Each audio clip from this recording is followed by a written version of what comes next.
নমস্কার দর্শক, সংবাদ আবির্ভাবের গুরুত্বপূর্ণ সংবাদে আপনাদের সকলকে স্বাগত। আমরা প্রত্যেক দিনের মতন আজকেও একটি বিশেষ এবং গুরুত্বপূর্ণ সংবাদ আপনাদের সামনে তুলে ধরব। মমতা ব্যানার্জিকে কোনো প্রশ্ন করা যাবে না।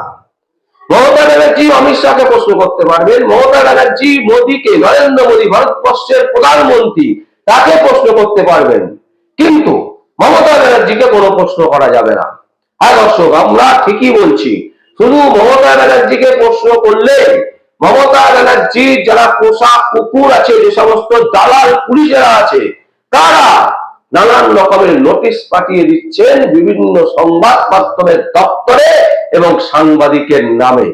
আমরা আগে দেখেছিলাম যে একজন হিন্দু সনাতনী স্পষ্টত তিনি স্বীকার করেন, সেই স্বপন দাসকে, একজন বিশিষ্ট সাংবাদিক, তাকে যে ধরনের ধারা দিয়ে নোটিশ পাঠানো হয়েছে, বলা হচ্ছে যে তিনি নাকি টাকা ছাপাবার মেশিন তৈরি করেছেন, সেখানে নাকি তিনি টাকা ছাপান, তিনি নাকি লোককে খেপিয়ে তুলছেন।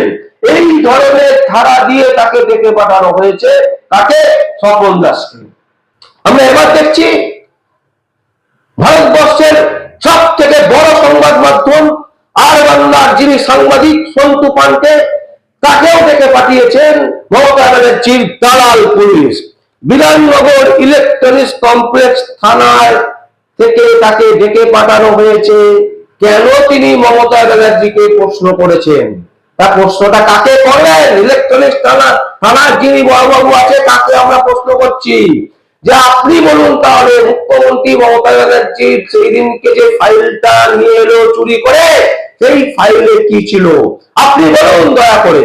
আর যদি বলতে না পারেন তাহলে আপনাকে গ্রেফতার করা হবে। এবারে মমতা ব্যানার্জিকে প্রশ্ন করলে আপনাদের এত গায়ে লাগে কেন? কত টাকা পান স্যালারি ছাড়া? এই প্রশ্ন কিন্তু সাধারণ মানুষ তুলছে। এই প্রশ্ন বিভিন্ন নেতা নেত্রীরা তুলছে যে যখনই মমতা ব্যানার্জি এবং তার ভাইপোকে প্রশ্ন করা হয়, তখনই দেখেছি আপনাদের পেছনে বাস চলে আসে এবং আপনারা নোটিশ পাঠিয়ে তাদেরকে ডাকেন, সাংবাদিকদেরকে। প্রশ্ন হচ্ছে কত টাকা স্যালারি ছাড়া আপনারা পান, যার বিনিময় আপনারা বারবার করে রাজ্যের বিভিন্ন ইউটিউবার, বিভিন্ন সংবাদ মাধ্যমের সাংবাদিকদেরকে আপনারা ডেকে পাঠান এবং হেনস্থা করেন।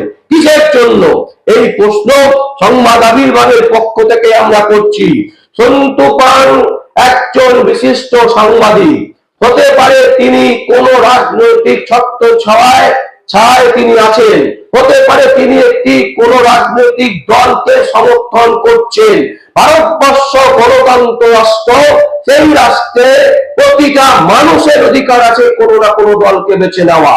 কিন্তু তার মানে কি এই নাকি যে মুখ্যমন্ত্রী মমতা ব্যানার্জি ফাইল চুরি করে নিয়ে চলে যাবেন আর তাকে প্রশ্ন করতে পারবেন না?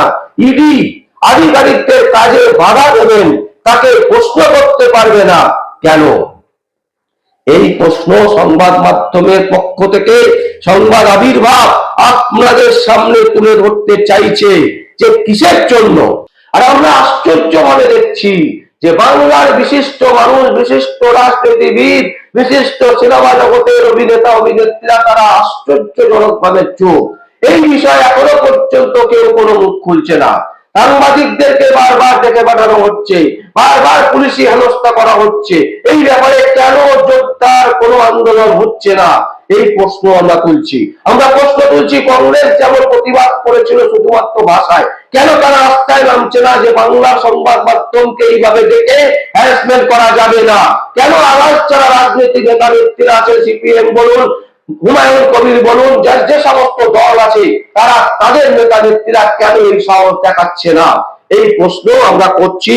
এবং গতকাল যেভাবে একেবারে নোংরাম ভাবে মমতা ব্যানার্জি দালাল পুলিশ ডেকে পাঠানো, একেবারে সরস্বতী পুজোর দিনকে একটা নিউজ কভারেজ থাকে বিভিন্ন স্কুল কলেজকে নিয়ে, সেই কভারেজের ব্যাঘাত ঘটিয়ে রীতিমতো সন্তু পালকে যেতে হলো বিধাননগর ইলেকট্রনিক্স কমপ্লেক্স থানায়। প্রশ্ন হচ্ছে কেন? কেন বারবার সংবাদ মাধ্যমের উপর আঘাত আসবে এই রাজ্যে? কেন বাংলার সংবাদ মাধ্যম কোনো প্রশ্ন করতে পারবে না তৃণমূল কংগ্রেসের কোন নেতা নেত্রীকে? কেন মুখ্যমন্ত্রী মমতা ব্যানার্জিকে প্রশ্ন করা যাবে না যে তার ফাইলে কি আছে? কেন তিনি ফাইল চুরি করে নিয়ে যাবেন? সেই প্রশ্ন বাংলার মানুষ করবে না, বাংলা সংবাদ মাধ্যম করবে না। যারা করছে না তারা করছে না, তাদের স্বার্থ আছে, তারা আর্থিক লেনদেনের সঙ্গে হয়তো মমতা ব্যানার্জির সাথে যুক্ত আছেন, কোনো না কোনো ভাবে ফায়দা নিচ্ছেন।